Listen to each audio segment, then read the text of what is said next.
Bismillahirrahmanirrahim. İmam Əli əleyhissalam kimlərə oxşamamaq barəsindəki kəlamının davamında buyurur. Ehtiyatsız olanda qürrələnir, dünyaya aldanır. Ehtiyat içində olanda isə məyus olur, süstləşir. Əməl zamanını səhlənkarlıq edir. Bir şeyi istəyəndə isə israr edir. Şəhvəti yarananda günahı qabağa, tövbəni təxirə salır. Möhnət və çətinliklə qarşılaşanda isə dinin göstərişlərindən tam uzaqlaşır. İbrət götürməyi tərifləyir, amma özü ibrət götürmür.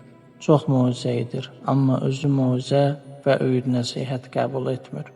Danışanda özü ilə öyünür, amma əməldə səhlənkarlıq edir.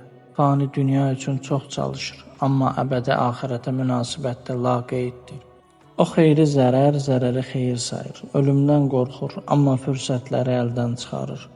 Başqalarının kiçik günahlarını böyük sayır, amma özünün ondan böyük günahını kiçik hesab edir.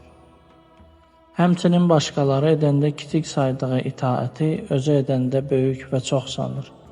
Cəmaata irad tutur, amma öz işlərinin üstündən göz yumaraq keçir.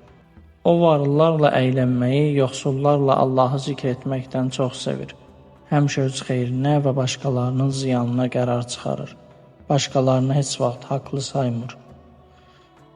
Başqalarını doğru yola istiqamətləndirir, amma özünü azdırır. Nəticədə cəmaat ona tabe olur, amma özü Allaha itaətsizlik göstərir. Öz haqqını tam alır, amma başqalarının haqqını vermir. Allahın yaratdıqlarından Allaha qarşı günah olmayan işlərdə qorxur, amma özü Allahdan, onun yaratdıqlarına münasibətdə onlara zülm etməkdən qorxmur.